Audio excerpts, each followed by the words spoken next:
नमस्कार। आज हम भारत के एक ऐसे लैंडमार्क केस को समझने वाले हैं जिसने देश में प्राइवेसी यानी निजता पर बहस की नींव रखी। ये कहानी है साल 1962 के खड़क सिंह बनाम उत्तर प्रदेश राज्य मामले की। चलिए समझते हैं इस पूरे मामले को। जरा सोचिए, आपको एक जुर्म से बरी कर दिया जाए, लेकिन आपकी आज़ादी फिर भी आपसे छीन ली जाए। कुछ ऐसी ही कहानी है इस केस के सेंटर में मौजूद व्यक्ति खड़क सिंह की। अदालत ने तो उन्हें बेगुनाह मान लिया, पर पुलिस ने उन्हें कभी अकेला नहीं छोड़ा। तो ये सिर्फ एक कानूनी मामला नहीं था, बल्कि ये खड़क सिंह के रोजमर्रा के उत्पीड़न की कहानी थी। एक ऐसी कहानी जो अक्सर रात में एक दस्तक से शुरू होती थी। तो आखिर खड़क सिंह के साथ हो क्या रहा था?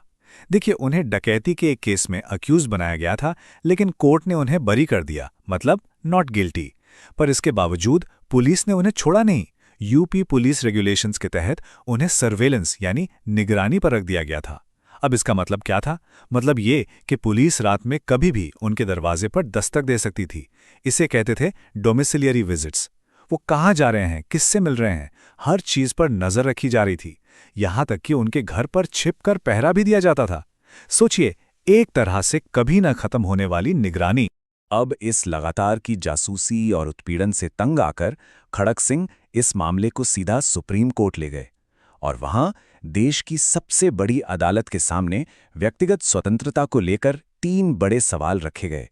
पहला सवाल तो सीधा संविधान से जुड़ा था। क्या इस तरह की पुलिस निगरानी हमारे संविधान के आर्टिकल 21 के तहत जो व्यक्तिगत स्वतंत्रता का अधिकार मिला है, उसका उल्लंघन है? और फिर आया वो सवाल जिसने इतिहास बना दिया। सवाल था, क्या हमारे संविधान में राइट टू प्राइवेसी जैसा कोई मौलिक अधिकार मौजूद है भी या नहीं? आपको बता दूं, 1962 में ये एक बहुत ही नया और क्रांतिकारी सवाल था। तीसरा सवाल खड़क सिंह के अनुभव के सबसे परेशान करने वाले हिस्से से जुड़ा था। क्या पुलिस को यह हक है कि वो रात के अंधेरे में किसी के घर की शांति भंग करे? क्या ये कानूनी तौर पर सही था? इन सवालों पर सुप्रीम कोर्ट का जो जवाब आया, वो कोई सीधा साधा जवाब नहीं था। अदालत खुद इस मामले पर बंटी हुई थी। फैसला आया 4-2 के बहुमत से, मतलब 6 जजों के बेंच में से 4 जज एक तरफ थे और 2 दूसरी तरफ। ये अपने आप में दिखाता है कि ये मामला कितना पेचीदा था। तो मेजॉरिटी का फैसला क्या था? देखिए, कोर्ट ने माना कि रात के वक्त घर पर जो ये डोमिसिलियरी विजिट्स होती हैं, वो किसी भी इंसान की पर्सनल लिबर्टी पर सीधा हमला है और इसीलिए ये असंवैधानिक है। लेकिन बाकी की जो निगरानी थी, जैसे कि वो कहाँ आ जा रहे हैं या उनके घर पर पहरा देना, उसे कानूनी तौर पर सही मान लिया गया। और यहीं पर आता है इस फैसले का सबसे बड़ा, सबसे कंट्रोवर्शियल हिस्सा। मेजॉरिटी जजों का मानना था कि संविधान को जस का तस, मतलब लिटरली पढ़ना चाहिए। और क्योंकि हमारे संविधान में प्राइवेसी शब्द कहीं लिखा ही नहीं है, तो इसे एक फंडामेंटल राइट, एक मौलिक अधिकार माना ही नहीं जा सकता। ये उस वक्त की बहुत ही, कह सकते हैं, एक सख्त और शाब्दिक सोच थी।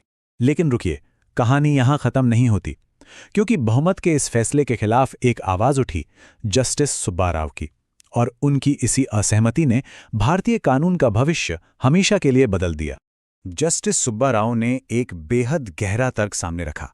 उन्होंने कहा कि व्यक्तिगत स्वतंत्रता का मतलब सिर्फ जेल से बाहर घूमना नहीं है, बल्कि एक गरिमापूर्ण यानी डिग्निटी के साथ जीवन जीना है। और प्राइवेसी उसी गरिमापूर्ण जीवन का एक अटूट हिस्सा है।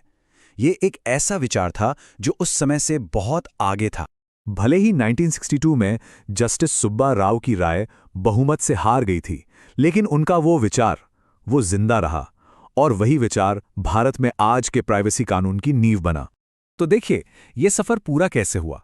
1962 में खड़क सिंह केस में ये बस एक असहमति वाली आवाज थी। फिर गोविंद और मेनका गांधी जैसे केसेस में इस आइडिया को और मजबूती मिली। और फिर पूरे 55 साल बाद 2017 में के.एस. पुट्टास्वामी केस में सुप्रीम कोर्ट ने जस्टिस सुब्बा राव के उसी तर्क को, उसी विचार को आधार बनाया और एक मत होकर यह ऐलान कर दिया कि हाँ, राइट टू प्राइवेसी एक मौलिक अधिकार है। तो खड़क सिंह की लड़ाई एक दरवाजे पर हुई दस्तक से शुरू हुई थी।